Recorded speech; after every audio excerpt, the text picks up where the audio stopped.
All right, thanks everybody for showing up today. This is the first in a series of panels started by the San Diego Music Foundation and branded and presented by the San Diego Music Thing. So be on the lookout for that set of words again in the future. We have a panel on publishing and performing rights organizations. It's going to be at a place called Chuck Alec Beer Garden in North Park on August 25th. So just stay tuned to the Facebook page to find out more about that.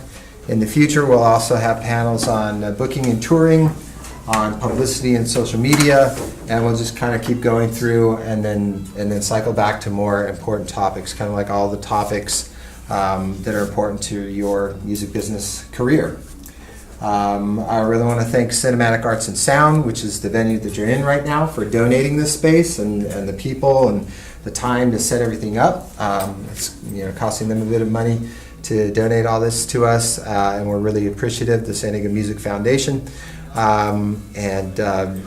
Feel free for those that didn't take a tour to hang out a little bit afterwards to take a tour, and then if you drove up from San Diego, you might want to hang out a while because traffic's pretty bad.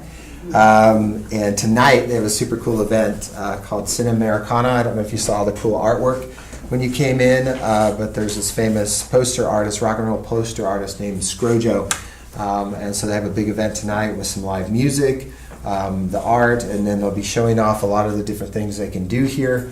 You can rent this space to shoot a commercial. You can rent to record your album, bring in an engineer and producer, or they have people here that you can hire to help you record your demo, record your album, shoot a music video, really experienced people. Another part of the business they do is they have an incredible cachet of world-class lenses, historic lenses, and they rent to Hollywood all the time. Lenses for cameras, and Jess and Natalie McDonald, who own the place. Jess is a lens expert, lens fiend and wizard. So if you trip out on that kind of stuff, you can talk to him about it. And they're just doing all kinds of music. A local musician, Shane Hall, just recorded a couple songs here. And that kind of stuff is continuing. So again, you can rent the space. You can even take classes here on camera and sound as well. So if you have any questions about that, they have some brochures out there and you can talk to Jess or Natalie. San Diego Music Foundation is a foundation that's been around 27 years, maybe, about 27-ish years.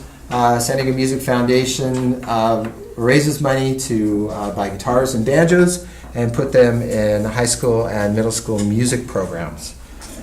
So that's where this is coming from. As a side thing, we're also trying to do these music panels to help out the community and help out the music scene in San Diego. And then events like the San Diego Music Awards, Beer Fest, a Festival of Beers, and even Hess Fest today, I think, help raise money for the foundation. You can donate to the foundation, and then we try to channel that money back into putting guitars and banjos in schools, doing panels like this, and then we'll be in the near future. We'll be giving grants to people and programs for certain special things that are kind of helping music grow in San Diego. I'm Lou Niles. I've a long history with 91X loudspeaker celebrating 30 years. I've done A&R, I've managed bands, I've done tour management. Right now I have In Your Neighborhood with Lou Niles, which is a web series and a concert series. My wife and I have a production company called Love Machine Films. I'm helping a local band called Trouble in the Wind put out some music. And then I'm on the board at the Music Foundation, at the Ship in the Woods, and the Oceanside International Film Festival. To introduce the panels that we have here, we have everyone except for Jason Hill, who I'll get into when he gets here, if he gets here. We have Michael Hoisington, who is an attorney at law and an expert in copyright, and so he's here to kind of contribute the knowledge about how to protect your music. Just to start, summarize that, we have Josquin here, who is a composer, a songwriter, and producer. You have a recording studio in East County, right?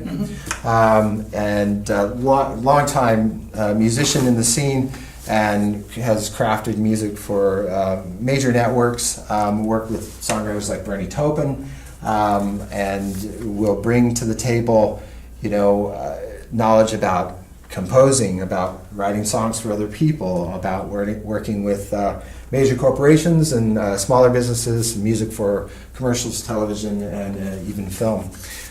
We have Peter Torres, who's a general manager of Mind of a Genius label group, which has a joint venture worldwide deal with Warner Brothers.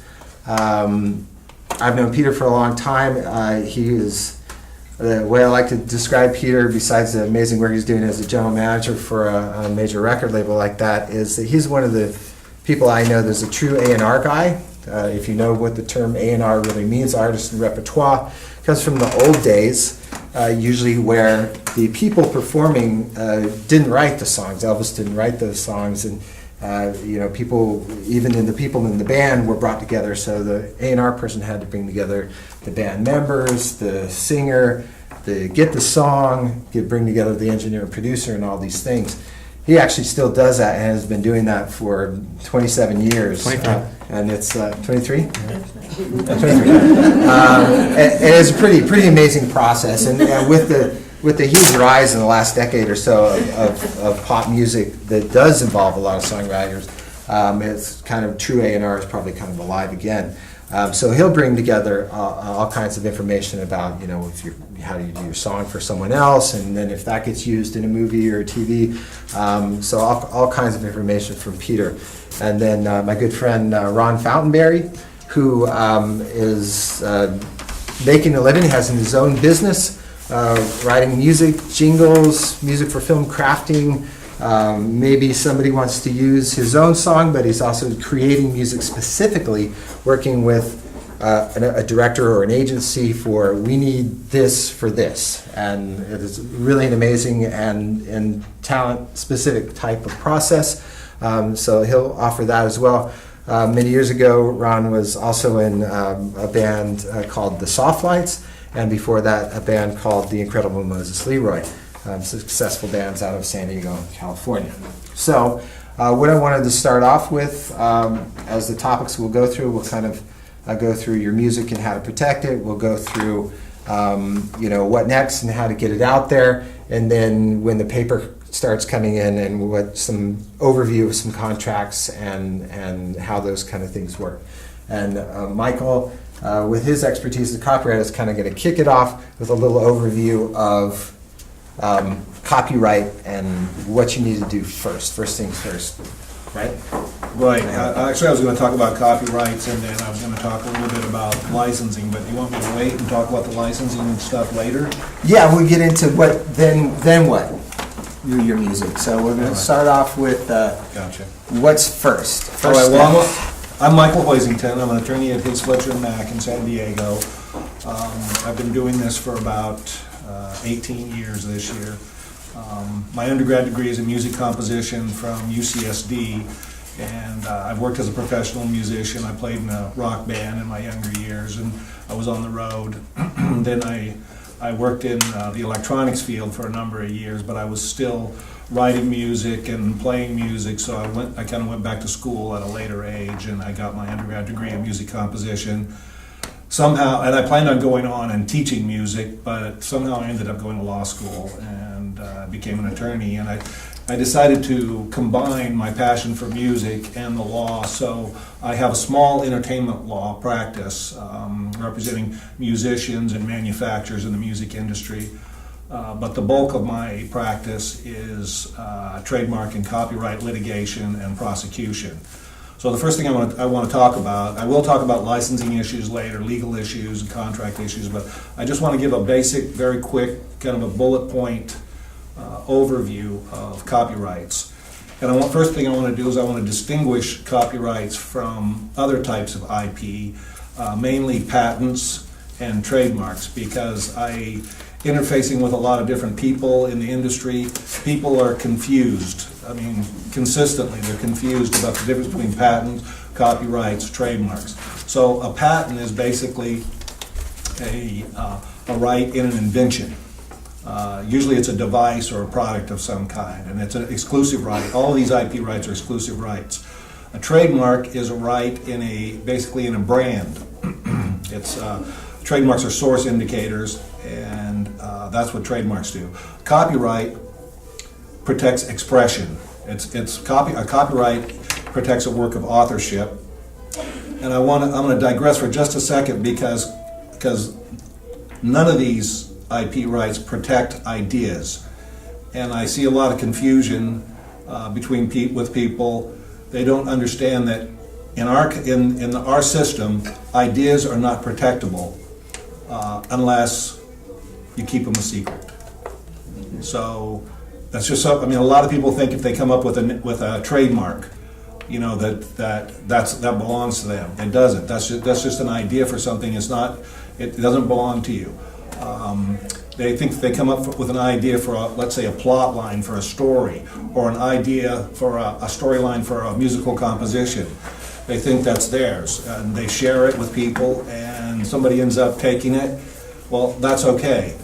Copyrights protect works of authorship, and it's the expression of the idea, not the idea itself. So it's really important to understand that, and you can ask questions later about this.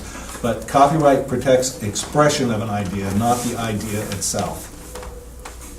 And copyrights protect works of authorship that are original, that are fixed in a tangible form, like a CD or a digital recording or on paper, and they require some creativity, but not much. It's minimal creativity. So those are the requirements. And again, it's an intangible, exclusive property right. So you can't. It's not something. It's not like a product that you can grab a hold of. It's a work of the mind.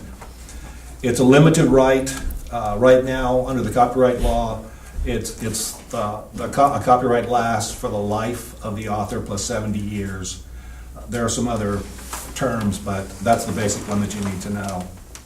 It's a right to exclude others from reproducing, distributing, publicly performing, making derivatives, or displaying your work. It does not. Registration is optional, and I'll get to that in a minute. And by the way, I have a few handouts. If anybody is really interested and wants the bullet points, see me afterwards, and I'll let you have one. So registration is optional, but there's a lot of important reasons to get a copyright registration. And the first one is you're required to have a registration in order to bring a lawsuit in federal court.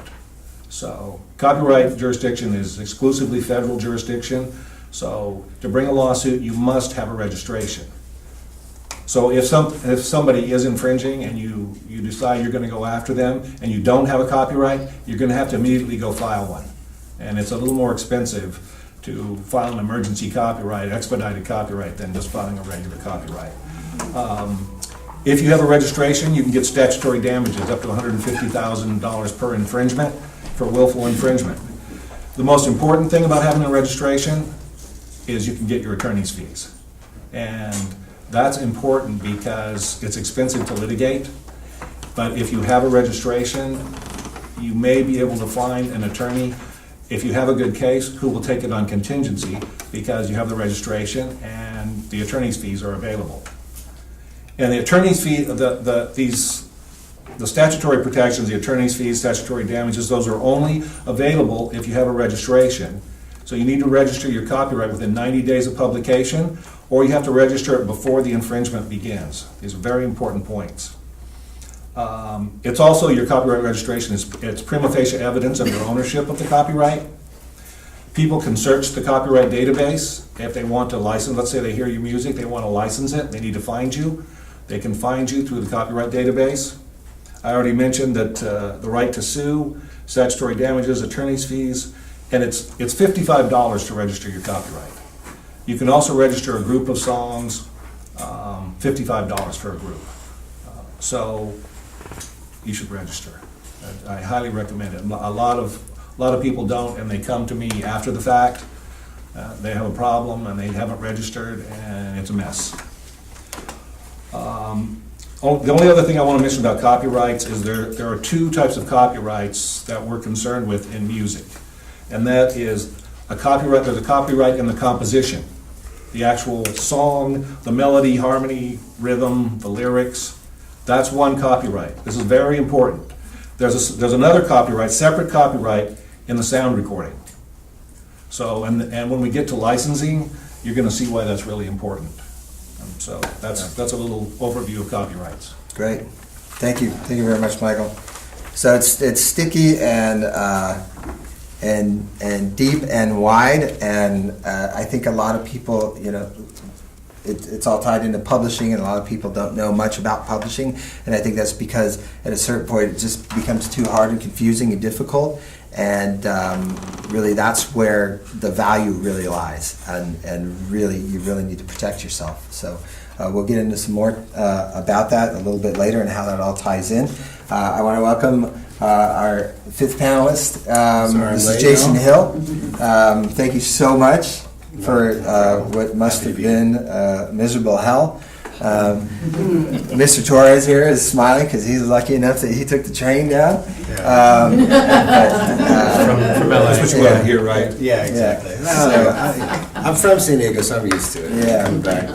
Mom still lives here in town and stuff, So Jason, as you can tell, lives in LA, and Jason has a long history in San Diego with some wonderfully amazing bands and some of my favorite recordings with a band called Convoy and the Pineapple Recording Sessions and some other albums. Was signed to Atlantic Records. Also, Louis XIV, been pretty successful around the world, and has now, or for a number of years, almost a decade maybe, moved into producing, composing, working soundtracks. He's worked with Richard Butler, with David Bowie, with the New York Dolls, and has most recently done some work with David Fincher, kicking off a really cool film trailer for the movie Gone Girl, which featured Richard Butler on vocals, and Jason producing everything else, and is now currently working with David Fincher on his Netflix series Mindhunter. So Jason will bring to the table a lot of information about,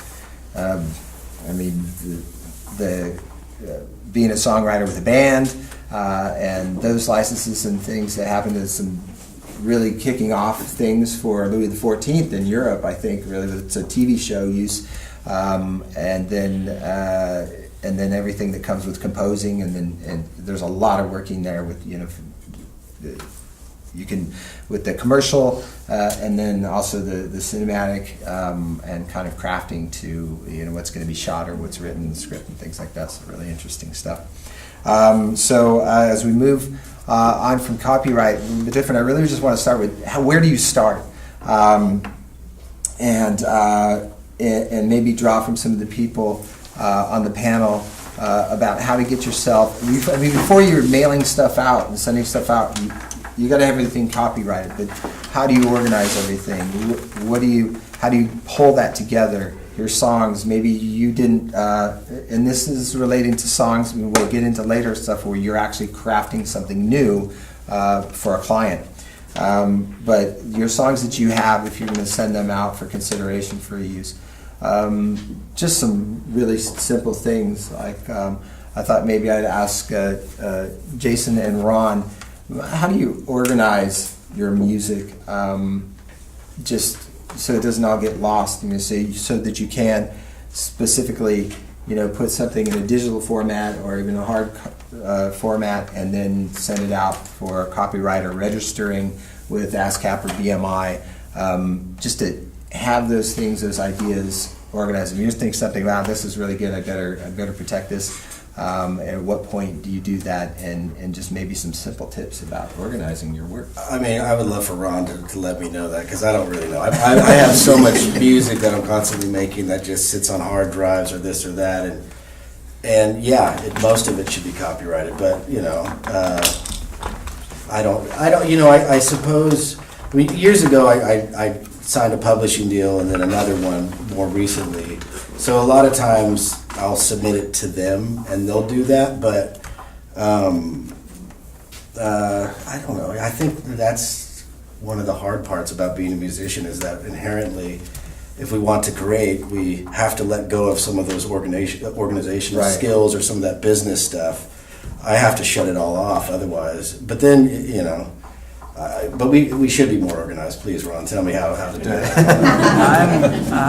I'm kind of in the same boat. I mean, for what I do, which is making now, in this point in my life, is just making custom music for commercials.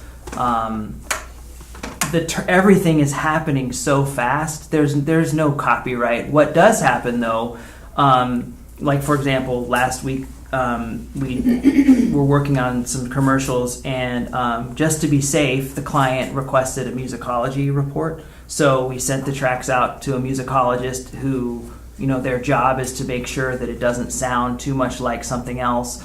And then if it doesn't, you get some paperwork that basically says it's clear. And so that isn't a copyright, but that's, with the turnaround and the commercials about to come out, that's about as good as it gets.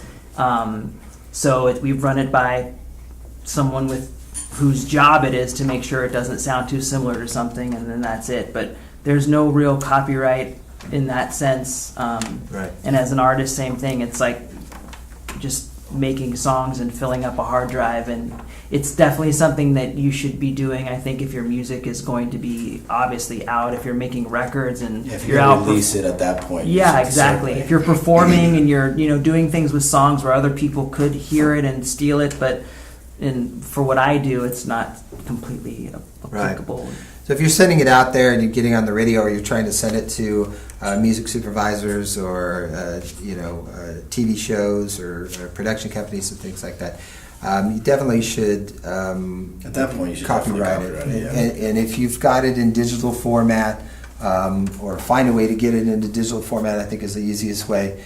And really, you'll see this word metadata often, and you want to try to embed the tracks with the information.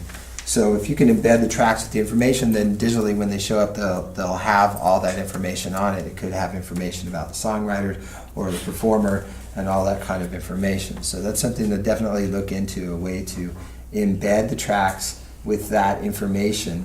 I think that's actually a really important fact that I only really recently figured out, because over the years I've released things under different monikers, for different bands or whatever. And when you go to say Spotify, you have to really search out every individual thing I've done because most of these were released before sort of the metadata was organized. Even stuff that was on Atlantic Records, say for Louis XIV, it doesn't necessarily say in that metadata, even though I wrote the songs, or me and another partner of mine wrote the songs, that it's that I wrote it, so it wouldn't be, it's not under Jason Hill in Spotify, right? So it's under this thing or that thing or that thing. So, which recently we're trying to figure out how do we get it all to be, my stuff, and the answer was to get the metadata right. So to technically for a record that I made called Vicky Cryer that had a bunch of different friends on from different bands and stuff, that we could all sort of have it. If it went to say, one of the guys was in Muse, if it shows up on Muse, it'll show up there, and it'll show up on my side, and all that sort of stuff, those sorts of things. It was all from the metadata. But you have to then sort of figure out how to re-release your stuff, which is a problem. Right. Which is really hard, and with the days of like having plays being important, like all of a sudden you have no plays if you have to re-release it, or getting a record company to redo it. They're not going to do that, that kind of stuff. So anyway, Right. So I think it is very important to get that stuff organized, which I have never done. Right. So you can see what the angle I was getting at was organizing and protecting your music, so when you set it out, it's almost like it's watermarked in a way. Yeah. And then how it spreads out, what Jason's talking about, is that so then somebody can search your music on Spotify or find other works that you've done. Or even naturally they'll Yeah. lump them together, Yeah. which would be great if that. So there's a lot of different advantages to just really making sure that you can embed the metadata, and then how cleanly and and organize. You do it, and it's easy to put that stuff in an Excel sheet to organize it for yourself, so that you have some of your works Well, it helps organized. find tracks too. Like I find with what we do, I mean, we used to hang out, and it's like at this point thousands of snippets and songs and things, and sometimes a client will say, "Hey, do you have something like this?" And I'll know that I have it, but I can't think of the name. So with metadata, if you can put in certain tags like quirky or just anything that helps you, it can help you find the song a lot faster. Otherwise, it's just a file in the You're right, midst just of, for your own yeah, use. it can that's really great. help Yeah. you. Well, yeah, because in the age of computers, you can have so many things, and it's like I don't know when I did it. I can't remember what I called it then, and so it can help quite a bit. Okay. So I'm going to continue on a little bit and get back to some of the stuff that Michael was talking about and that Josquin and all these guys are working on a lot. Michael brought up the difference that there's a difference between the master sound recording and then the composition. And I think we can talk a little bit about how you need to protect those different, and then how those different terminologies are connected to your work or work you've collaborated on with others, and how that moves forward into licensing. And we'll take the conversation into licensing a little bit, and then where that can go, and who the players are, and then maybe talk about some of the work that you've done in that field, and some of the things to look out for, some of the benefits and warnings. I just have one question for Josquin, and that is, how do you organize all of your stuff? Because these guys are talking about how difficult it is, so I'm wondering if you have the same A problem. combination of him and him. I have a company called Trackstar Entertainment, and we have about 1,500 tracks in permanent rotation on 40 different networks. And I'll be honest, he's our attorney, he's horrified. Because, when you're on the phone pushing the material, it's just, there's no time, we get a request on Monday, they want it by Wednesday, and I grab all my writers and get them together and make it happen, and we send it out. And it's worked this way, right now. It's worked out fine. But I'm not a good example of. But it sounds like that's a recurring theme. It's Right. it's a time and attention. How much time you have and what your attention is focused on. Right. And you guys are all focused. You have limited time, and your attention is focused on making a product. Well, Making art. we're very organized as far as styles. I mean, we have coffee house music, EDM, dubstep. We have folders, so it's easy when we get a call to go and look for that. But then they'll ask, can you put vocals on this? And we have to get it within a day or two, and we have different vocalists we work with. As a matter of fact, I called you about 7 to 8 years ago. You probably forgot. No, I remember. Yeah. We did something over at your old studio or something, didn't Oh, we? yeah, but that was many years ago. But 20 years ago. I had an offer from a Japanese client, and we needed a rock voice. Oh, And it didn't happen. I don't remember, whatever. but yeah. But last minute we'll get a call and we need a vocal on the track. And so basically, to copyright that, it's pretty much impossible. They need it right away, and it airs. Sometime we'll get for MTV. For like Catfish, which we did 5 seasons, we'll get a request for a song and they want it by Tuesday, literally. Monday they want it the next day. So, and then they're editing it, and by Friday it's up, the episode is out. Right. So let's talk about that a bit. Move into talking about. So once you have your music, a lot of what we're talking about here is there's some crafting it specifically. So you can have music that you've written, used. Well, let's stay on that for a second. Let's talk about. Maybe we can go a little bit further and talk to the other musicians about, specifically, can you think of a situation, Josquin, recently or in the past where you went through the maybe even in the past, to kind of say, hey, this is what I did wrong, licensing a song for a TV, a composition, and how that went and how the process went and how it maybe should go. Usually the wrong that has happened to me, and it's happened a few times, and maybe it happens to you guys, is without knowing it, I gave an exclusive on a track to 2 different companies, and because a couple of riffs were changed and all that, and then the next thing, you get a call, there's a YouTube ID number that shows up, and then big conflict. Right. And that's happened to me about 3 or 4 times. And that was an issue of organization. So now that helped me reorganize better. I don't know if it's happened to you before, to relicense the same tune accidentally. Not that I've like given it out, but I think we have sort of different businesses, where I'm just sort of making stuff and for usually more specific things. Like like composing for a show or a film or this or that or something like that. So I haven't really had the thing where I'm releasing that many things all at once. Mm-hmm. So Let's touch on while you're talking. I feel like I could be wrong, but I feel like for Louis there was a music use in a TV show or something in the UK or in Europe. There was a lot. We had a lot. Yeah. That really helped launch. Was there something early on that was used in the show? There was a number of things. England played Zane Lowe's show over there, which was a radio show. We were on Marianne Hobbs, which was a TV show, but also a radio show, played our stuff early. There was a number of little things, some big things like Jonathan Ross show, which was sort of like, I guess they're like Seth Meyers or something like that, one of those good guys.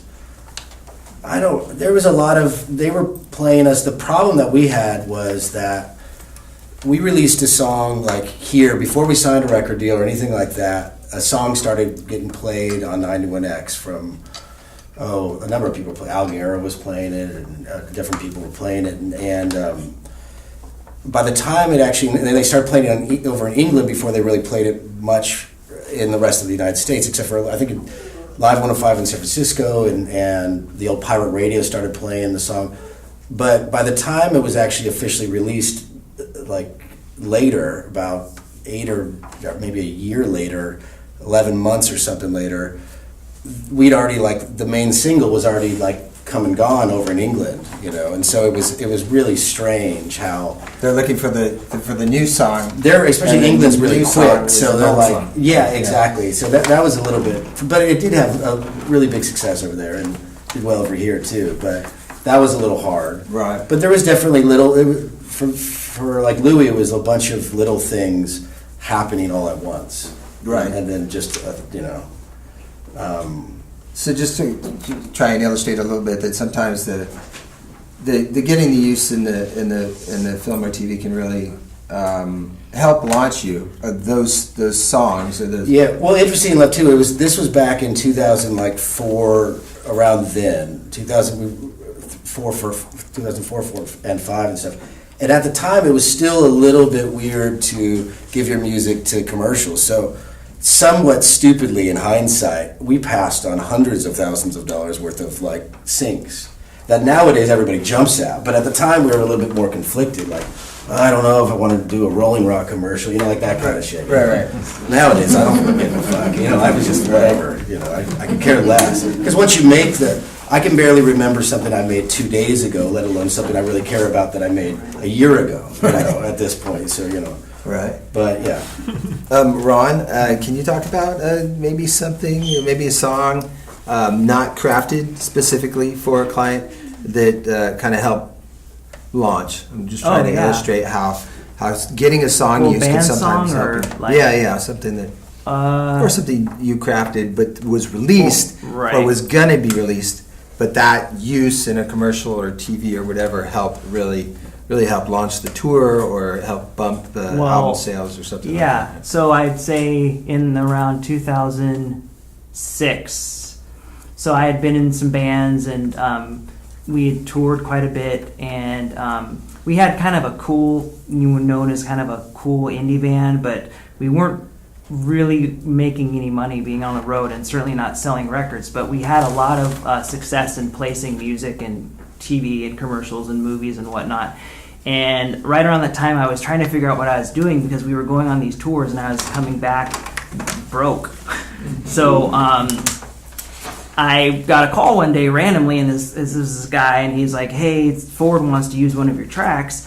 It was a Moses Leroy track, and it was for like a lot of money. So it was actually at that moment that I started it put me on the path that I'm on now, Right, which is yeah. because I was like, okay, I could keep trying to be in a band and basically can't pay rent, or I could still make music, and maybe it's not exactly it's not as, I wouldn't call making music for toilet paper commercials or whatever it is I have to do the most romantic thing, but it is still nice to be able to pick up my guitar and work from home and do what I want musically to some degree and still be making music. So it impacted me, because it's very hard as a musician, especially in today's climate. You can speak to this, having a label. It's not, I think you have to think outside the box and how you want to make money, because if you think you're going to make money selling a bunch of records, you're probably not, because even the big people aren't.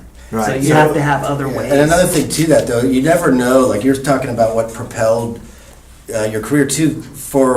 There was a Bacardi ad that just in the last couple of years internationally ran one of our old Louis songs that I remember writing one morning in 2003, but it was the biggest sync we'd ever had to date, just a couple of years ago after we pretty much broke up in, I think, 2010.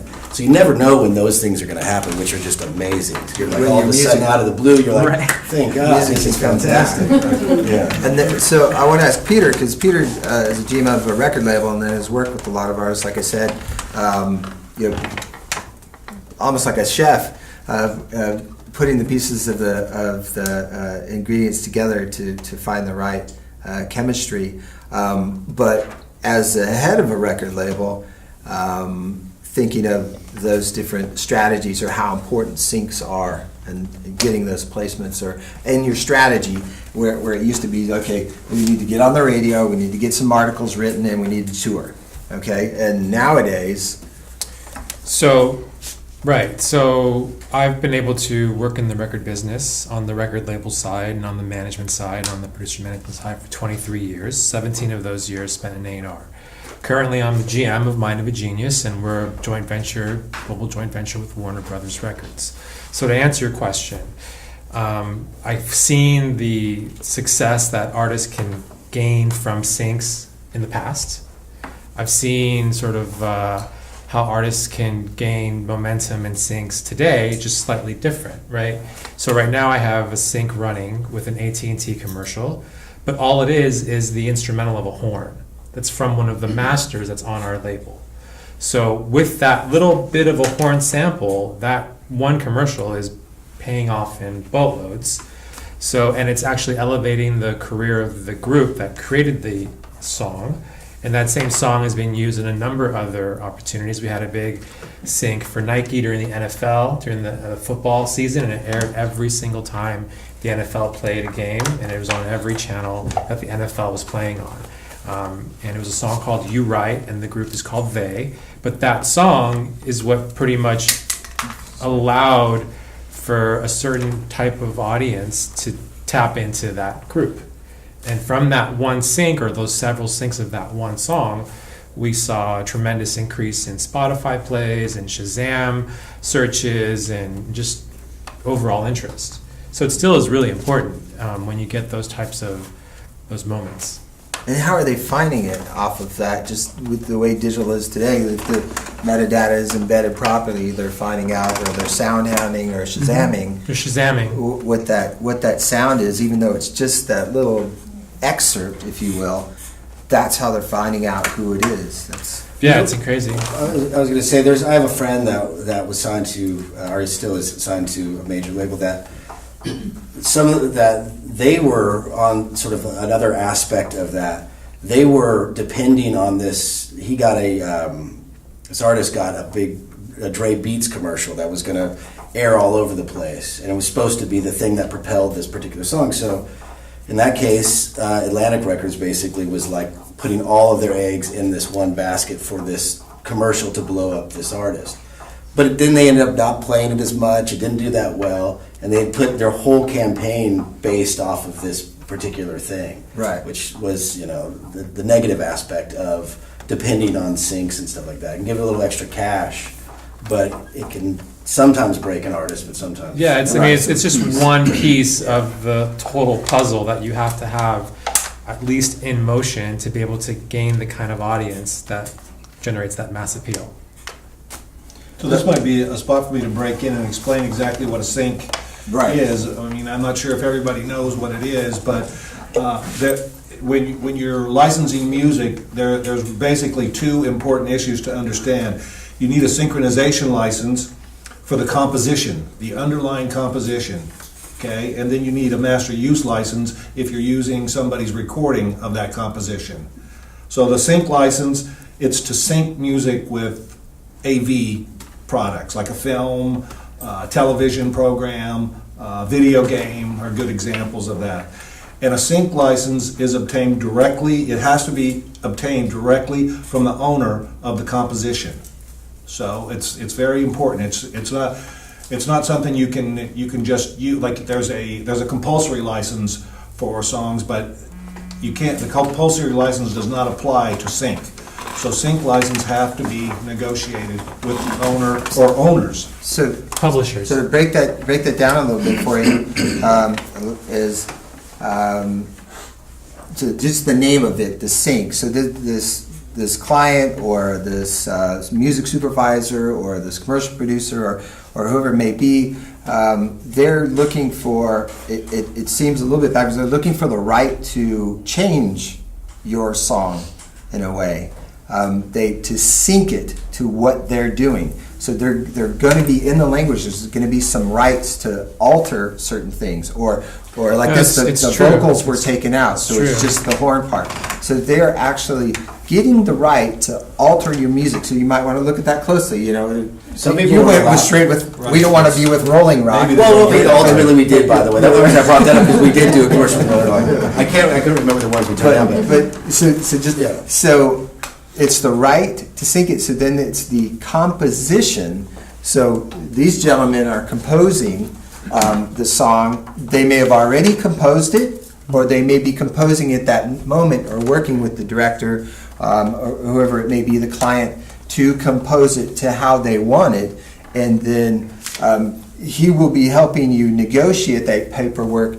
And Peter may own some of that if the work has already been recorded. Own it as the record label, not as Peter himself, but the record label, if they have already paid for that recording or done a deal with you or released it or are going to release it, they're going to own the performance part of that. And depending on how the deal is, if it's 360 or something like that, they may own some of the publishing with you as well. So I think a lot of bigger artists will make it so you can't screw around with their actual recordings. Like, for instance, on this last season of the show Mindhunter that I've been doing, we wanted to use a Steve Miller song, but his whole thing was, you can use it, but you can't fuck with anything. You can't make an edit. You can't slow it So down. you can't make and I think more often than not it would be like, you have a verse and then, or like maybe the chorus, and then you want to go into another chorus and double it, or go right into the ending or something like that. And they said, no, you can't do that. Which is, that was the first I'd ever actually heard that, but I don't really deal with that stuff that much, There's the other side of that too, where today my experience working with music supervisors and ad agencies is that they're all very creative, so they have their own way that they hear how that song can work in the sync. So you have to send them the stems, and you have to be open to allowing them to sort of re-edit and restructure the song to be able to get that sync. But at the same time, there's the other side of the coin where, let's say, for example, the Steve Miller equation, right? When the sync agency or the ad agency wants to use that song, but they can't afford it, or they can't clear the rights to the actual sound recording master or the copyright. So they go to you guys and they say, hey guys, we want a song that sounds like this. Yeah. Do you have anything in your catalog that fits it? Because we're not going to go pay Steve Miller $1 million, right? Where we can pay you guys a couple on a couple of thousand, right? Or some, I don't know what it would be, but you know what I mean? Maybe a couple $100. You never know. But there's always the other side of the coin. So like I had a sync recently with a Toyota commercial with a client. It was a big commercial. It ran during the Super Bowl, and it also was aired throughout the Special Olympics. And it featured a song from an artist named Kalina Zanders, and the song is called Stronger Than I've Ever Been, and it catapulted her into a different stage of her career, but it also was a song that was taken, re-edited, and fit to the commercial. So it's like you have to be open and you know, understanding to that. Everyone's creative in the music creator space. And then also, if you can't use the actual recording, a lot of people will, there's a compulsory license, Right. so you can use the underlying song and re-record it. So I think that's kind of what you were talking about. Right. But sometimes they write a completely new song too that just kind of is in that genre and kind of sounds like it. So there are creative ways to get around. Because sometimes it can be very expensive, especially to license like a pop song. That can really cost a lot. Right. Yeah. You're composing in the vibe of, like for example, you're asking, you had a client and you were looking for a rock vocal. Maybe we'll tell a couple stories about, Oh, I forgot that just kind of a particular quick, story. right, not necessarily that story, but maybe a recent client is something simple that you were able to, you know, pull together, recording, to use local musicians, use co-writers or anything like that. Yeah, I have a team, you know, of different writers, and my cousins who are French, who work with David Guetta, are all programmers, and Right. live between France and Topanga. And then in San Diego, I work with Michael Natter, who's a songwriter, who worked with Jason Mraz, wrote a couple of hits with Jason. And basically, when we need, and then I work with American Idol contestants as far as vocalists, because usually when we get the finalist and the semifinalist, you're pretty up there in quality of vocals, you know. Right. So we work with Ray Von Owen, Jax from the last season, and basically, you know, so they, you know, we try to, you know, we get the request, you know, from Warner TV, for example, and they'll send us, we need, you know, they'll send us a brief, we need a song in the style of this, and that, and this, you know, and we basically put it together. Right. So in your producing and recording other local musicians here that you hire, and I mean, this is the other thing that, you know, maybe you can be hired as I'm not using my film term, a day player to come in and help cut a track or work on a track. Have you ever had it? Yeah, you know, I'm a little bit in a different business than, Yeah. because we're more like, you know, these guys are real artists.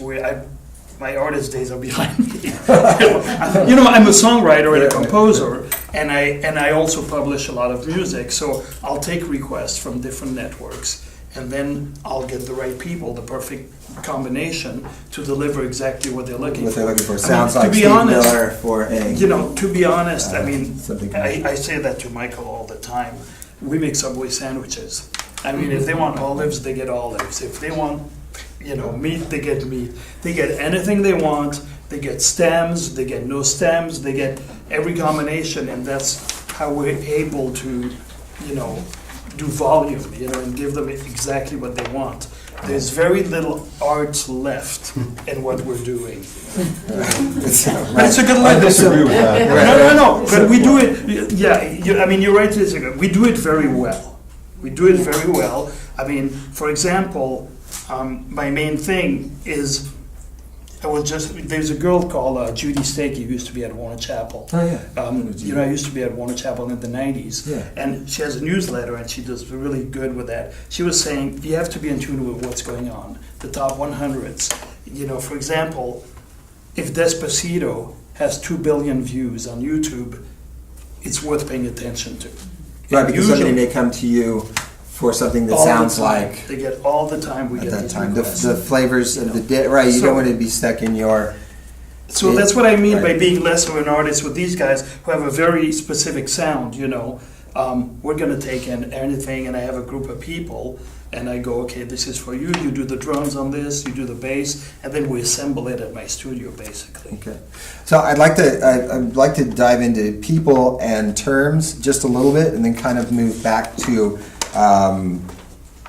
the idea of of income and placement and where are you going, and then kind of wrap up with some brief overview of contract things to look for and look out for, some maybe a couple good stories, bad stories, and then just kind of, you can't really, because every situation is going to be different. We can't dive too deep into that, but we can give a little bit of an overview. So we've been, saying a bunch of words that I'm not sure everybody knows, and then talking about certain people.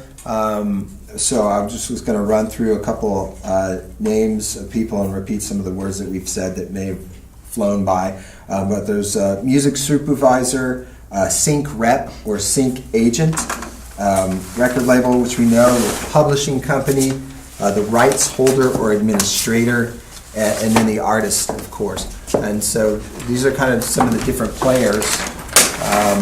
And I might be missing, so pipe in. These are some of the different players that are involved in, or can be involved in this process of making the music or getting the music placed.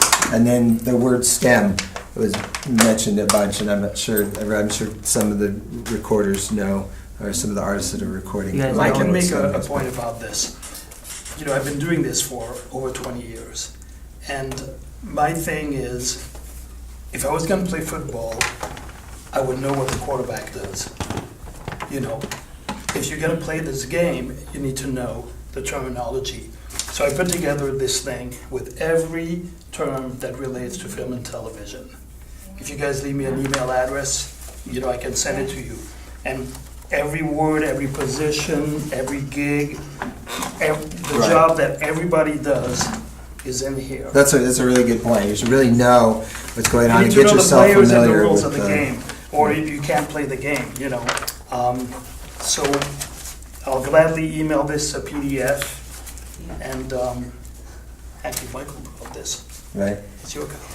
But there's a lot of, Hey, did you get a license from him to talk about that? but He has permission. He composed it, but then you performed it. So, right? yeah, right. Yeah. Yeah, but basically, it's, if you're going to talk, you need to know the lingo. I don't know anything about football. I'm French. So if I get on the field, I don't know who's doing what. So, but in music, you need to know the rules of the game. And there are no rules. Right. Well, there's some basic. I've been doing it for 23 years. That's true, there are no Really rules, no but there rules. is terminology, and There's that's terminology. Yeah. good to know. Yeah. Right, so get yourself familiar with, the different licenses, the sync license, copyright, composition, what is a cue, what is a stem, a master use license, compulsory license, what is a music supervisor versus the music editor, and making sure that, obviously, that your music is copyrighted, and forming your own publishing company, which is our next panel about performing rights organizations and publishings in August. And then what was the? Musicologist. Musicologist, right, can be super important. You don't want to run into that later, that you got yourself sounding too much like something that you were asked to. Which that's all arguable, which was proven with that, whatever the. Are you going to say Robin Thicke? Yeah, the Robin Thicke thing. Actually, yeah. the musicologist we used was that woman, and so it is someone's opinion, but based on if they've been doing it long enough or however they're respected, because part of her fee is if she has to go to court, but you don't want to have to go to court against someone if it gets to that point. Yeah. I mean, it could be literally millions of dollars. So you definitely want to be careful if you're getting too close. You have to know, and if you're copying someone's music. I think. Although I have a friend that was one of the writers on Don't Believe in Uptown Funk, that one, and they've gotten sued so many times. They're going through a case right now from I think it's the guys in the Gap band for the boom whatever that part is. But there's a lot of things like in him, he's like, we were just vibing all sorts of things. There's certain things that I think that they were kind of licking a little bit, but that wasn't one of them. Right. And There's a lot of shakedowns too. Yeah, sure. That's what's come out like after. So, but that's good problems if. Yeah. You're Well, whenever you have a hit, you're always going to have a lawsuit. So don't have hits. Just stay at It's it. more, it's more about the money. You know, when you have the hit, you're making a lot of money, so people are gonna come out of the woodwork. But I don't think necessarily that, you know, sometimes tunes have been out there for a while and they get in your subconscious, because I don't know if you remember with George Harrison and My Sweet Lord. Of course. I mean, I don't think he needed to copy anybody, and I still think that song is quite a bit different. I mean, it's very close, but you can I think in that case, it really was a subconscious, if it was anything, if it was a subconscious thing that he didn't do on purpose, but, and they used musicologists to prove that up. It was a scientific analysis. I mean, musicologists they're trained at the university, and so it's strange, but I don't think, most of the time you probably do know if you're copying, but sometimes maybe you don't. You Right. know, it just gets in your head. So let's move into talking more about how once you've done all that, once you've protected yourself, once you've, especially if you're sending out music, but maybe you're a songwriter and you fancy that maybe you can craft some stuff. Maybe, you know, how do you have to send stuff, and then somebody, you know, if you're kind of a new wave sounding band and you send that out to people, how are they, you know, oh, you're new wave sounding, I don't need anything new wave, I need something rock. Well, I can write that, I can do anything. So how do you outreach? How do you get work? How do you, you know, find those people and solicit, or how did it? I mean, you guys are all established and everything, so how did it start, or how would you I think suggest? a million different ways, and I think that as an artist, you have to. I mean, if you're truly an artist, that means you have to do these things. You have to make music. It's sort of like your bit of joy and your pain in life. You know, it's the thing that you're plagued with wanting to always think about, and so you just have to make music. And at least for me, it was always about making music for reasons that didn't involve making money. And then money came later on. Whenever I did anything strictly for money, I mean, there's certain things probably I could look back and say, oh yeah, I did that for this little cashier or this or that, but in a bigger scheme of it, it was always about making stuff, and then things will pay off, you know. A good example would be like, I started working with David Fincher, the director, he was like a fan of this Vicky Cryer record that I did, and then he got turned on to some of the Louis stuff, but this Vicky Cryer record I did specifically for myself. As a matter of fact, right when I released it, I went on tour with Louis XIV, like, kind of ridiculously. And the only single I released was like a 10-minute song. There was no intention to ever make any money off of it. But then, you know, now 5 some odd years later, I've done all of his projects since then. Right. You know, so like, you never know. You just never know. I could have like at the end of it been all depressed, like, oh God, I just spent all this time, all this money, all this energy to do something. You just never know. You never know when. But as long as you keep making music and pushing forward, and you know, and I think it's important though to understand that you can't just sit in your bedroom and expect people to discover you. You know, that's Right. Yeah. And how did you find your pathway? Because you were in bands first, and Yeah, well, I signed with the label in Europe with RCA in 1976. So I was a teenager. And then I followed through that, ended up in LA as a studio musician. I was working with different guys from Toto doing sessions. And then I signed with Warner Chappell in the late 80s throughout about 93. So I was always kind of in it. So ultimately it's about networking and relationships. Most of the people I'm working with now who are at William Morris and at Warner Chappell, at Warner Brothers, they're all guys I knew from 25 years ago. And they just moved in different positions, you know, like Judy Stakey, Right. you know. So it's really networking, hanging out. It's not going to happen like you were saying in the bedroom. It's just, you know. And that kind of brings up the point, Judy, at Warner Chappell. I know Judy. So there's a publishing company, a large publishing company. So you can get a publishing deal, and then that can be some people on your team that are now trying to find different avenues for you. If if they can see that it's not just a band that you're in, that you're also a songwriter, prolific, and you do this type of music and that type of music, but the band is this type of music, sometimes it's not too wise to go like this or that when you have a band with a specific type of music. So a publishing company can maybe find different members in the band that need to help this artist. We have this great artist, and we need to find somebody to really kind of shape up the songs a little bit or something, right?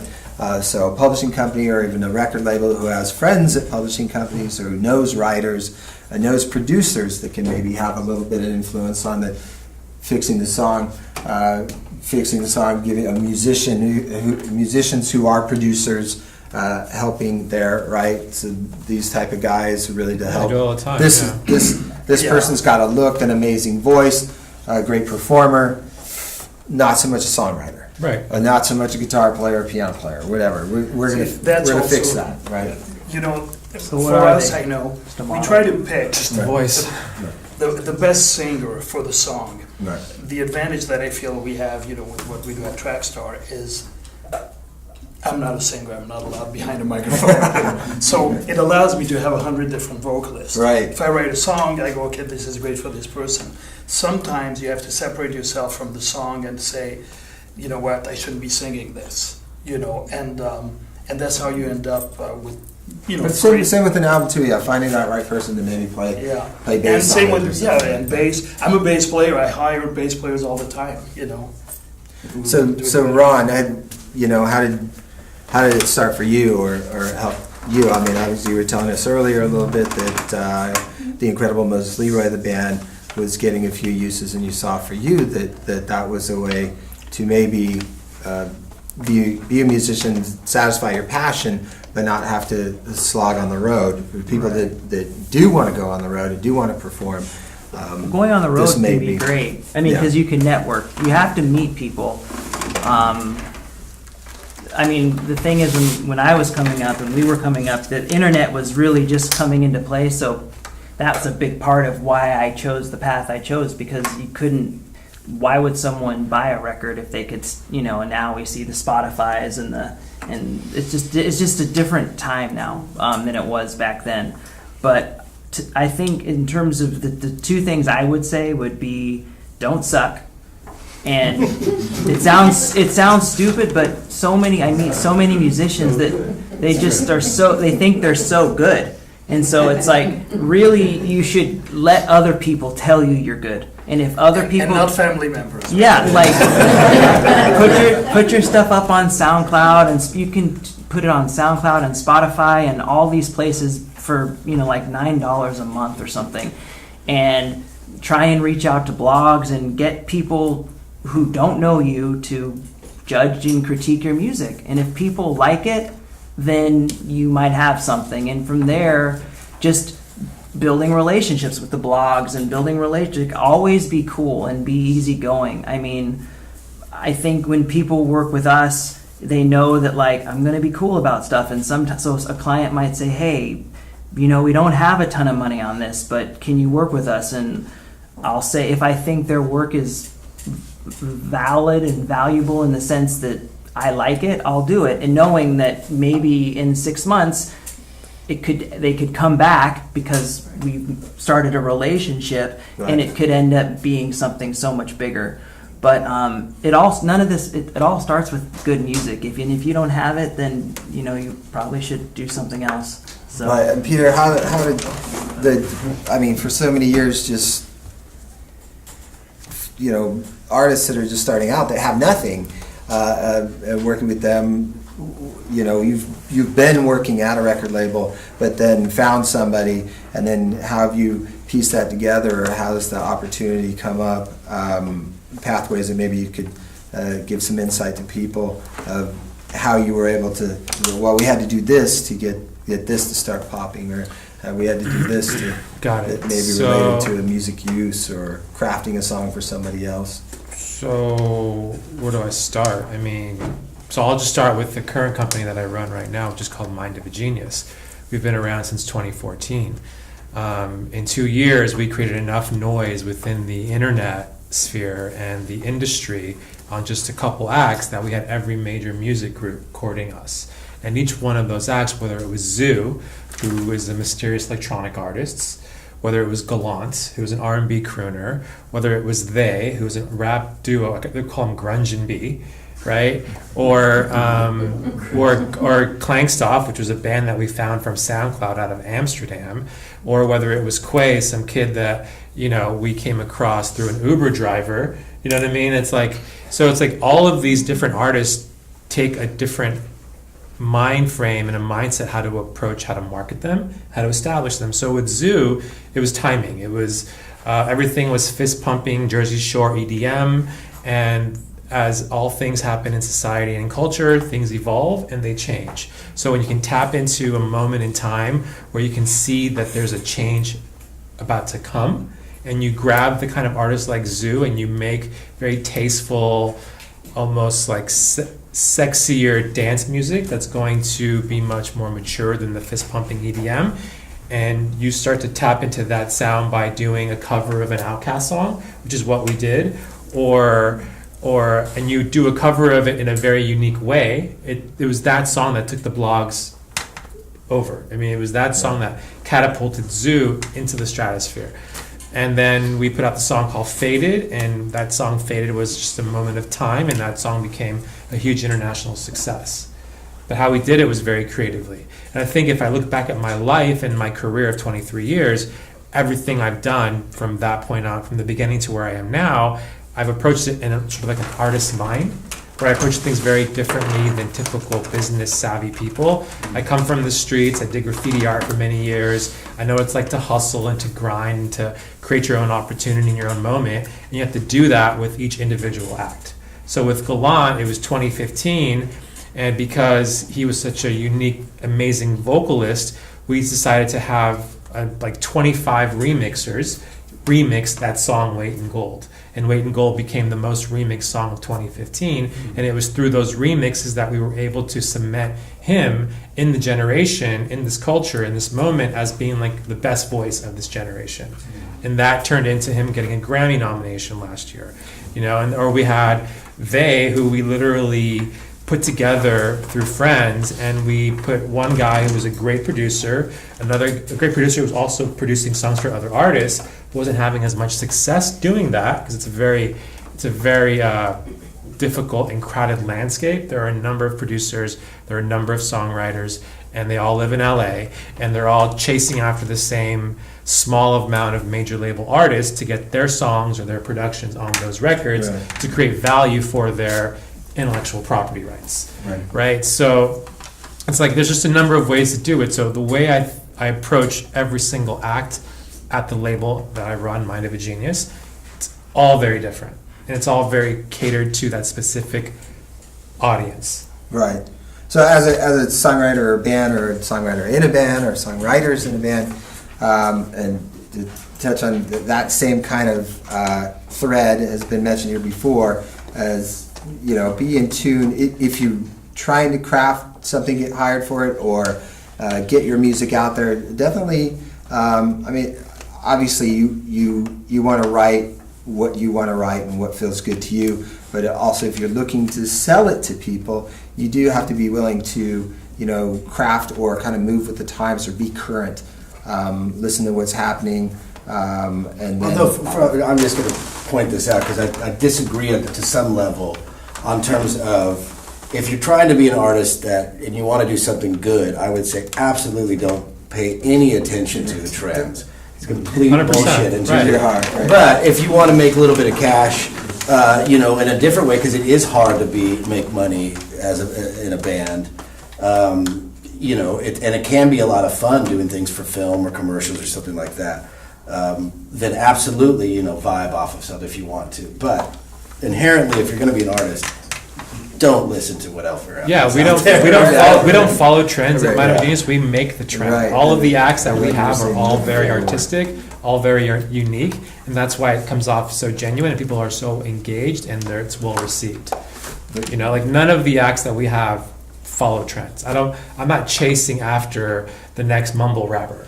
You know, I just found the next artist that I'm developing, that I just signed to Warner Brothers, and it's because I feel like the trends are changing, and this group is actually a combination of like emo music meets R&B meets urban music.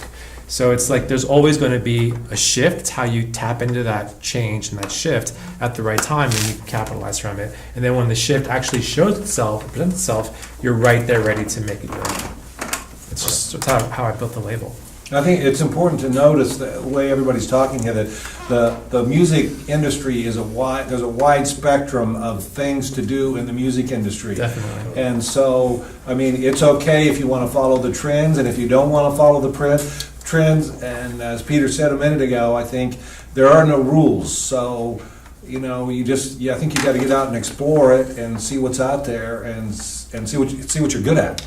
Yeah, and the only rule that I've come across, really, it's like more of a personal rule, is like don't speak poorly of anybody, because it's a very small business, and when you get to a certain place in this business, it's all the same people that you probably haven't spoken to in 10, 15 years, you find them back in your life 15 years later. So it's a very unique community of people who can find themselves maintaining a career in it, but always remain courteous and cordial. Don't be too pushy, don't be too aggressive, because it'll come back and haunt you. You know, Be cool. be cool. So I just want to wrap up a little bit, and then we'll have a little bit of time for Q&A. Just kind of touch on it. It's so technical and deep and wide, but just touch on some of the contract things, and maybe tell a couple little stories about, you know, oh man, like you touched on one, or I think somebody said that they licensed. Oh, you did. You licensed it. Oh, yeah, twice. The same song exclusively to two different people.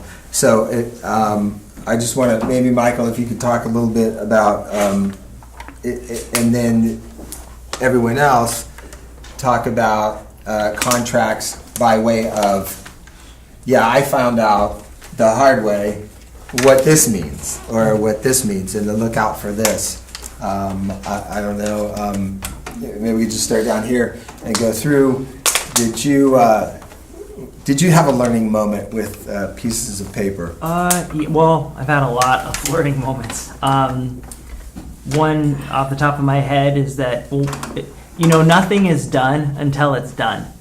When it's aired, when it's out. Like, I remember once, and I don't bring up finances often, but in this case, it just kind of sucks. So there was a company that wanted to use one of my songs. It was one of my songs, not my company, and they had offered like $30,000, and that's, for 30 seconds of music, that's good. And I got really excited. In my mind, I was thinking about all the things, and we even got the contracts, but they never got signed, and it died. Like, they just killed it. And I thought, in my mind, this was early on, I was thinking, I got the contract, I just got to sign it, and it ended up dying. And so that's not so much what does something mean in a contract, but really you can't count your eggs until they hatch, and just wait until it's done. I think I might have told some of my friends about it too, and was all excited, and it just was like, man. And don't be discouraged. Don't have that one thing that almost happened, or all the That'll work happen that you a put lot. into it. Yeah. That'll happen. Yeah. That sort of shit happens all the time. Yeah, you'll think That's that especially in they'll sync. like something, and then they'll decide they don't like it. Yeah. I mean, and it can go on for months. I've had jobs where I've literally been waiting for half a year to find out if we won, because sometimes they'll go to testing, which to see what do other people think, and it can just go on and on and on, and you have to be able to remove yourself a little bit, Right. and just keep being an artist. And how much you can obviously you can put a lot of work into something and really not get compensated for it, right? I mean, in some cases you'll get hired on spec, right? I think most Right. of the time that you're working as an artist, especially up until a certain point, is spent making stuff that will never make you a dime. Right. And that you spend weeks and months on stuff that just won't. But that's what it is. Right. That's the game. I mean, it's It not even has a to game. be your passion. That's You have the to be- life. You have to be grateful that you are. But you're always learning through everything you're doing, ideally. If you're stuck doing the same thing over and over again, then you're not getting anything out of it. But if you're constantly challenging yourself to learn and to grow and to try new things and to try new sounds and new production styles and all sorts of things, you're always getting something out of it. So when the right opportunity comes, you've nailed it out of the park because you've been through all of that to get there. Peter, any moments where you're like, oh, that's what that word means? Or, Oh yeah, from the beginning of my career. Yeah. So I started my career in the mailroom at an entertainment law firm in Century City. So all I did every single day was sit in front of it. This is 1995, keep in mind. So all I did was sit in front of a photocopy machine and watch paper go like this. And I would, and I noticed that some of these papers had little comments on the side of it, or they had little X's or marks or circles or lines or whatever that were written by the lawyers. Right. This is before, you could Was do it what now. the firm? Pretty good size firm. Paterno and. No, it was the law firm of Probstein, Fishback, Lieberman, Yanni, and Weiner. And I would have to answer and these guys were all like the biggest lawyers, or some of the biggest lawyers in the business at the time, right? And how I know that name is because I used to answer the phone at the reception during lunch. Part of my job was to cover the receptionist when she went to lunch, and I'd be like, "Good afternoon, thank you for calling the offices of Probstein, Fishback, Lieberman, Yanni, and Weiner," and it would be like every single phone call. Good afternoon, it just like got to a point. So it was that moment when I realized, when I was really fascinated by the complexities of what these words all mean. Right. And each word means something on its own, and if you position it accordingly, or you add certain word, or you add you add certain things, you can change the perspective of agreements. Right? So I come from the mailroom of a law firm, but I also come from the streets of LA, and so I've used both sort of mentalities to help where I am today. So today even, I look at contracts, and I can actually now draft my own. I can actually I can draft my own publishing agreement, my own licensing deal. I can read every single word, and I know what to look out for. I know what to cross out. I know what to write. I know what to do in order to protect any possible scenario that could happen in regards to the master use of this record. Right? And what I'm learning now more so than ever is that with syncs, specifically with Netflix, is that they're now asking for the master rights holder to just add an amount for the performance income. So they're no longer paying ASCAP, BMI, and CSAC.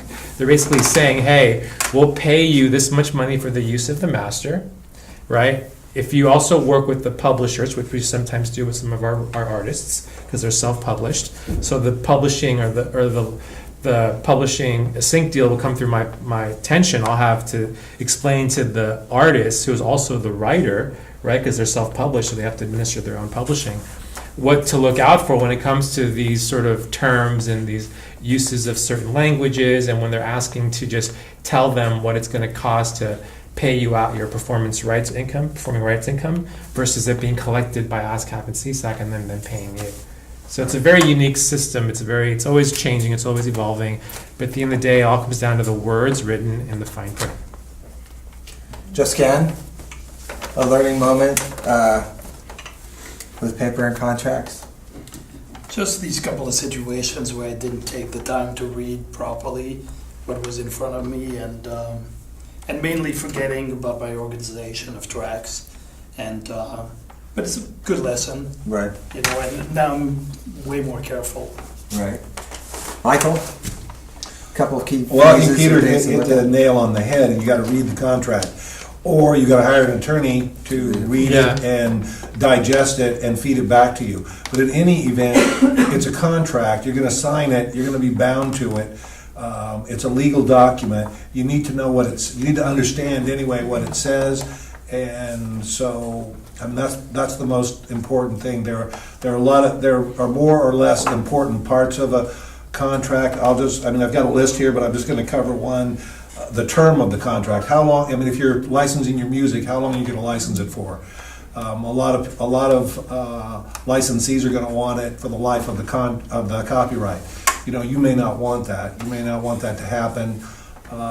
So you've got to understand And is it going to be exclusive or not exclusive? In other words, do they have all the rights and you can't license it to anybody else, or can you license it to other people? I mean, people miss that, and it can really impact you. So, I mean, all of the terms in the contract are important, but, I mean, I would say that the term, the territory, exclusivity, and what you're going to get paid are probably The word to some of watch the out most for is important. in perpetuity, in perpetuity. You know, I've been doing it for years. I've been reading contracts, but many times it's happened that when I'm, you know, for certain contracts, I pass it over to Michael, just even though I don't understand the content, because he's going to have a different point of view and Right, see it that's differently. true, that's a good point, even if you feel like you know. Yeah, Sometimes I it's mean, good to I do have the another same set of thing. eyes on it, yeah. I look at it first, Sure. then send it over to business affairs. I and do a Board of tremendous Brothers, or amount I of send it to contract the client's work, lawyer. so Yeah. It's, Jason? I mean, it's difficult. I've learned tons of stuff over the years. Ones that like sometimes will wake up in the middle of the night and go, fuck. You know? I should have read that. Where like, you know, things like from the standpoint of like writing a song with somebody not realizing the value of publishing early on, and then that song makes $1 million some odd dollars. True story that I never got publishing, yet I wrote at least 50% of it, you know. Things like that. And that sort of stuff happens. But one of the things that I learned that I just kicked myself over was, so we were touring a lot and opening up for really big bands. We'd be playing these stadiums and sports arenas for years. And it wasn't until I think 2009 or something like that we did a tour where we actually submitted the songs that we were playing. We were playing with the Killers on this European tour and Australian tour. But we went into Scotland or Ireland where they pay so much better for this. But I remember all of a sudden, like, we just would fill out, somebody was smart enough to say, oh, you should fill out the sheet of the songs you're playing. So we're playing our 9 or 10 songs. And at the end of that tour, like some 5-6 months later, there was a massive check for something like, you know, like $30,000 or $40,000 of money that I would have never gotten. But it was only because I listed the songs we were playing. So every time your music is played in front of a certain amount of people, I don't know if I guess it was through BMI I was getting it. That all of a sudden, and it was mostly because of this, like, I think it was Scotland or Ireland, the region, they pay so much more for how many people see your stuff.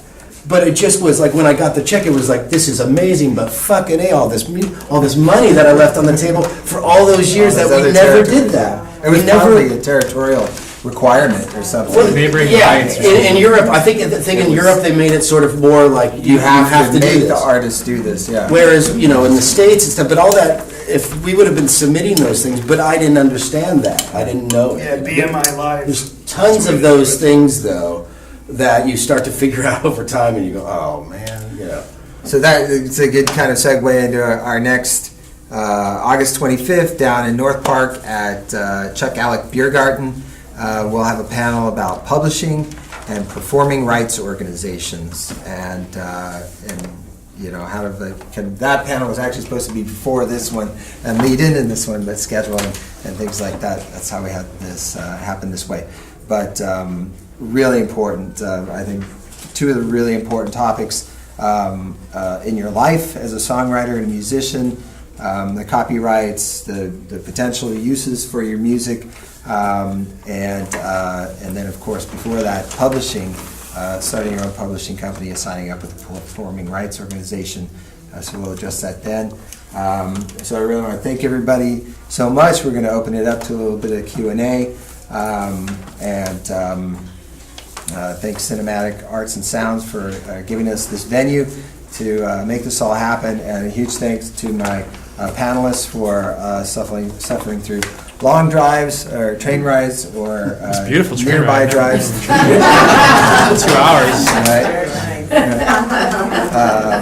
Right. So let's see. I guess people can just kind of raise hands and then stand up and then state your question. Yes, I have so many students who are sampling works and they want to use them in their pieces. And I always say just stay away from it as much as you can, but I want to know to what degree can you sample? You can't you unless can. you want to pay up for Yeah. it, technically. Yeah, you Yeah, can. Although people do all the time, and they'll twist and bend Right. shit all over the place. I So mean- what do you do to avoid that? I don't, there's a way around everything in the music business if you think about it, but you can take like a sample and just chop it up and reformat it and make it your own sound if it doesn't catch on to the actual owner of the song, or it's not an obvious sample, you know. Otherwise, you have to clear it and pay for it. Yeah, because I'm dealing with samples all the time, so it's. And this is whether you're selling it or not. If you're using it for a private use, if it's just, you know, in your house, then there's no problem with that. Right. But if you're using it for a commercial use, absolutely, Yeah, if you're you're gonna making have to money. clear it. Yeah. But if you're just gonna publish it on YouTube for. Yeah, that's, I guess, the gray area. Yeah, that's. It just depends. Well, on if it YouTube gets doesn't caught. seem to be, yeah, it depends. I mean, YouTube is paying some artists, and so I don't think they're doing too much enforcement unless an artist complains about it, and I don't know how much. I mean, some artists complain, and then probably it gets taken down, and other artists, they like the exposure, or they're getting a paycheck from YouTube. Right. And So so it's- it's. Some of those things, like SoundCloud has Because there's things. algorithms that catch. Yeah, which Exactly. drives me nuts because things that Copyright. Yeah. things that I've produced or written, I can't put up on SoundCloud. It's owned by a They different- instantly gets flagged. I remember I spent a whole day It's owned by trying to Atlantic. organize a bunch of stuff on SoundCloud, all excited, and at the end of the day, it was like flag. Yeah. So, you know, I don't know how you get around You it. have to get it whitelisted. I do it all the time. So if it's just for a school project, or I'm sure like the student film, I also work with a film festival, so I know this a little bit. Student film use, sometimes you can get a Student film might be a fair use. You can probably make an argument. You just want to be careful because some artists are just really. So if they were to sample in their musical work, maybe there's something in the fair use that you Might can be just a fair do for a use. school project. But the minute you start going out there, or if you post it on Just the remember, internet, you got to remember, who knows? fair use is a defense to infringement, and you Yeah. really don't want to go there. If you look like you're making money doing something, Yeah, like there if you you go. look like you've made a song with samples and it looks like you're doing well with it, you can probably be, you know, someone's probably going to not be happy about it. Yeah. But if it's like a student, something that it's just contextual, but Exactly. And to be on this side of it, as aspiring artists, maybe they should understand that if it was them one day, that they would want somebody to be paying for their work, or if they're Moby and they're doing fine and they're okay with people using their music for good causes, gray area, then who knows? can I say there are also a lot of just for your students, there's a lot of sample packs and things that you can buy, and once you buy them contractually you're able to use those things in compositions as long as the composition is edited in some way, so you're not just like taking all these loops. And so there's those things too, and a lot of those loops sometimes sound like popular songs, and then you avoid any legal type of thing. They're into taking like the auditory memes that are out right now, you know, or certain licks, so that will probably be like. Yeah, they want the popular stuff. And Right. that's- Right. Well, there's these new deals in place now with Instagram. The major labels have now allowed Instagram and Facebook to use their masters. They've made deals with them. So now you can literally go to Instagram, pick your favorite song from your favorite artist, put it to your audience, put it to your Instagram post, and by doing so, you're finding new revenue income for the writers, the publishers, and the record label. Anyone else? Question? In back. I saw you raise your hand first. Yeah. I reached out to an established band to ask for permission to perform a song live, and the manager said, "Oh, there's no need to ask for permission. You can play anybody's song live." Is that true? Yeah. Yeah. But if you're To cover. But if you were to record it and then Sell it. Yeah, then you have to get a then that's- compulsory license. But I think it's only, and you correct me if I'm wrong, but it's only once somebody's already done it when released it, correct? Yeah, first publishing, yeah. Yeah, first. So wait, so does that mean so let's say Ron does a song and then I want to do it, I can release it without asking, or after that first cover? You could, No? you could just I cover think it. you Yeah, I would know. have to- What is I it? think Well, you the would way have it to ask them, right? If it was- Look, if you're gonna do a cover, first of all, if you're doing a cover tune in like a club or something, the club better have an ASCAP or BMI or CSAC or what's the new one, Global Music Rights, they better have license. because otherwise you're infringing. So that's the first thing. You can't just go and out and play covers wherever you want. Most Yeah, but you can't, I mean, she's not gonna go over and ask, hey, I got the manager, I'm not licensed here. Because I know a lot of places that try to get around that, because I hear them bitching more and more and more, like, they'll stop music. A place next to my studio, they stopped doing music because of that. Exactly. And I mean, I play in a band, and I do ask. When I go, I say, do you have an ASCAP BMI? I might still play. I mean, that's the honorable and the best way to do it. Wouldn't that be on the owner's back, the but maybe- responsibility? Yeah, it's Well, it is, yes, but they can, the problem is if they come after the owner, they could come after the band too, and I just don't want that to happen to me, since I am a copyright attorney. Sure. It would be a little embarrassing, but the next thing is there's a compulsory license to use an underlying composition without permission of the songwriter, once it's been, after the first sale of it in commerce. So if there's a song that you're really wanting to do and you want to record it and release it, you can do that, even if the artist would not agree to it. You can use the compulsory license. It's a provision in the copyright law, and you're going to have to pay. You pay money to so much. I think it's the license rate is like 91 cents per song or something like that right now.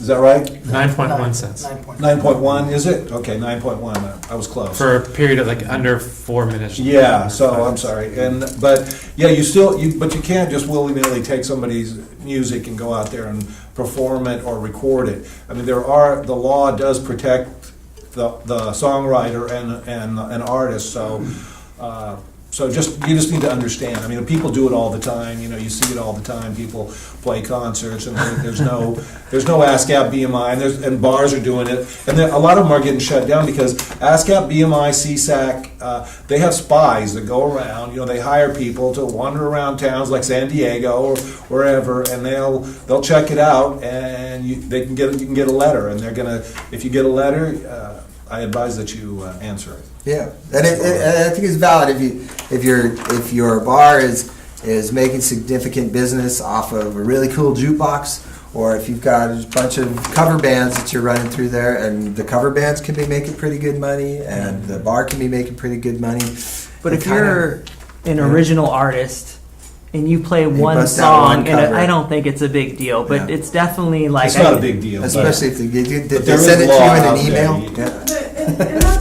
And honestly, not so much for myself, but I have the curiosity, what if an artist, an original music artist, took a cover song and popularized it? Does it That happens. Yeah, That's a good- happens all the time. Yeah, wait, what Yeah, do you there's a cover. say? To do, like, you mean somebody makes it a bigger? Yes. I mean, that happens all the time, but that's the nature of the songwriting as a business, I mean, the biggest people, Elvis didn't write songs. And the He songwriter will didn't get a write cut of those. it, because you'll have to purchase that. You'll either get a license from the songwriter, or you'll have a compulsory. Hopefully you'll get a compulsory license, or you'll get sued. I mean, ideally, you would, as a songwriter, you want other people to do your songs and record them and have big success with them, because you technically will make half the money off of it, in terms of the publishing and all that, at least, or all of the publishing. Right. And that questions? Oh, yeah, I had a question about copyrights.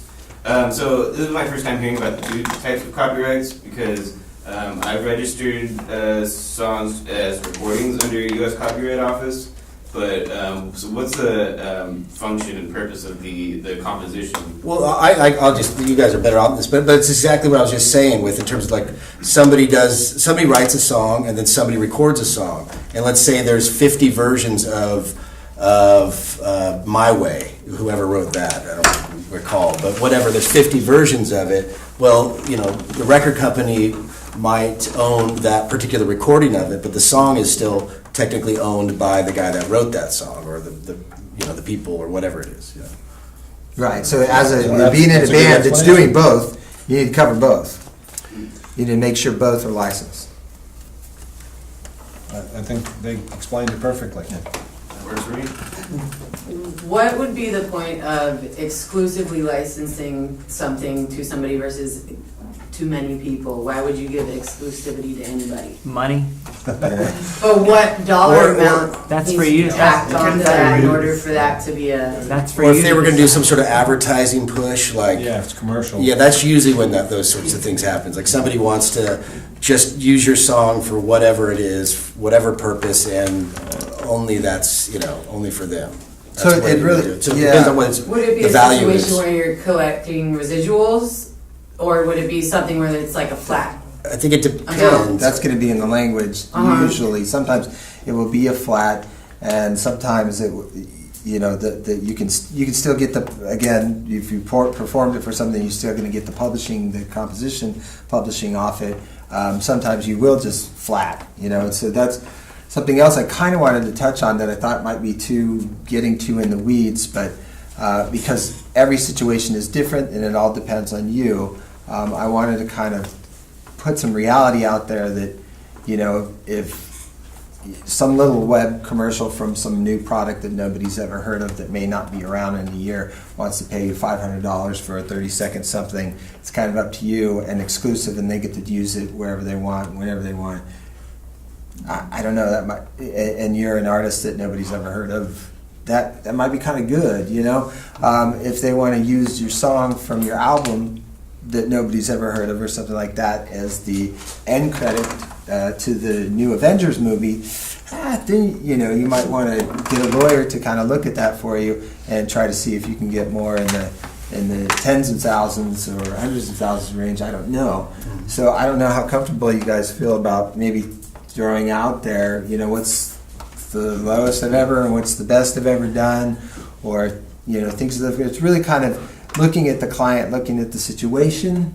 Right? I think it totally depends on what it is. I mean, some people might come to you and say, we'll use your song for this, but we're not going to pay you anything but we'll maybe put a little moniker that says the name of your group or whatever. That used to be a thing that they were doing a lot. Yeah, you get the exposure, the song is out there in the market. That's how MTV operates. They don't pay you anything to put the song on one of their episodes or series many years ago, but you get the performing rights income from BMI. So it could be that raw, and you think MTV just giving away stuff. right. You think, what the heck are you talking about? You're going to pay me nothing? But you're going to But if get you exposed. registered it properly, You just have to weigh the value yourself and what it means. But I think more often than not, you have to try to be open to things until you can not be, until you can actually go, well, I don't really need that $500 or whatever it is for that. It doesn't make any sense to me to give, until you see more value in what you're doing in other ways. But, anyway. That's good.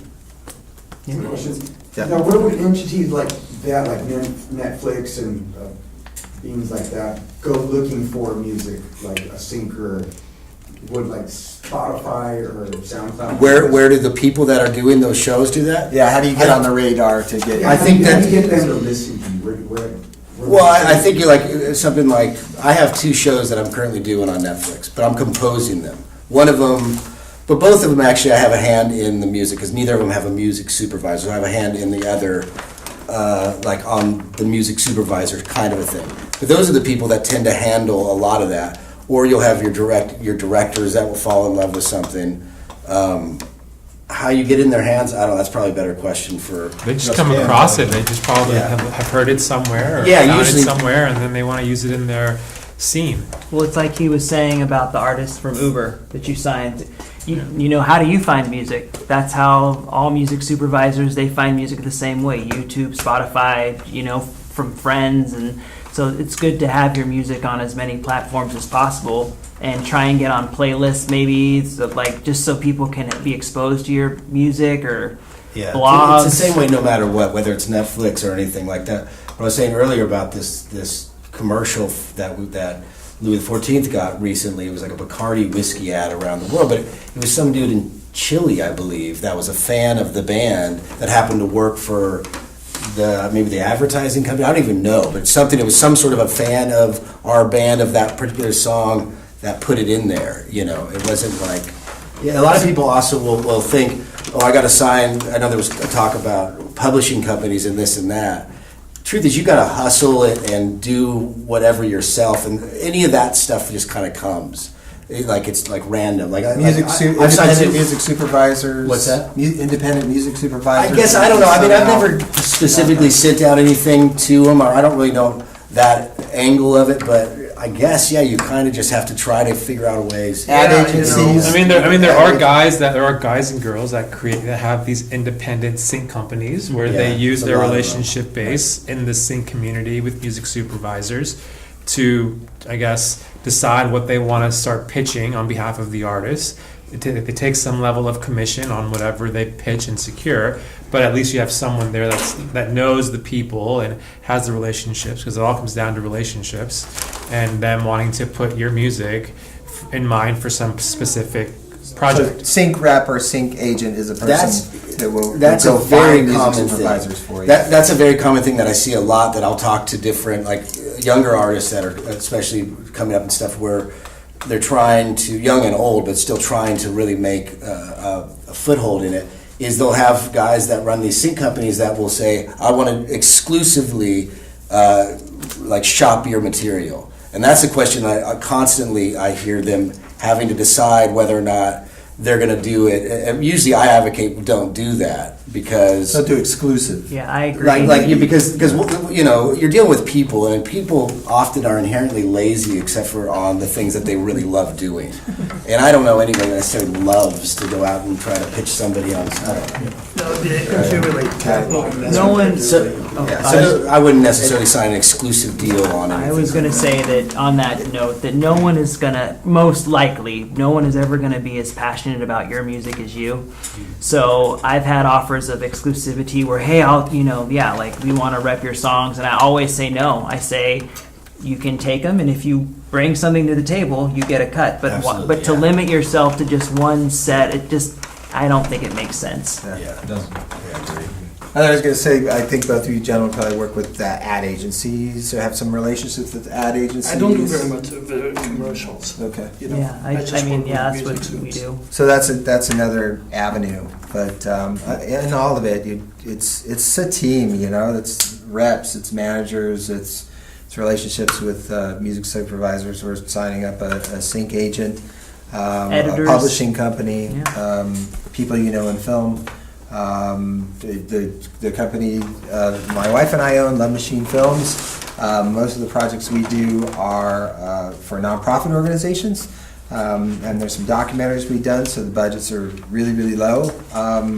But we've used all local musicians to do our work, and then sometimes those people get rehired to do the work. So it's baby steps, and then your music was in a American Cancer ad, and just kind of baby steps from there, and it can grow. So working with local filmmakers. Possibly can always help. Whether you get paid or not, if you're just helping out a friend or a student project, at least it's something. It's something to then show, and that could maybe be out there along with your music on Spotify. You just have to hustle.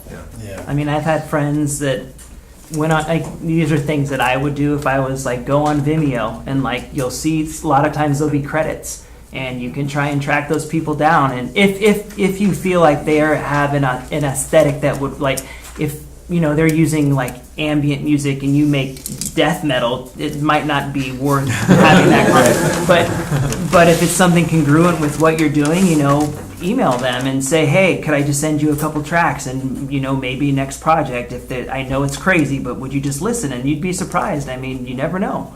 I've seen people hustle like that. That's how I started my company. I mean, I would just email people and say, this is the work I've done, and would you at least take a look? And some people said no, and then other people said yes. And you just slowly build. I think some people think they can just, walk up to Warner Brothers and knock on the door. And I mean, people really act like that, and it's insane. But, baby steps. Baby steps. Okay, last question. Anything? Okay. All right. Well, thanks a lot, everybody. Thanks for coming.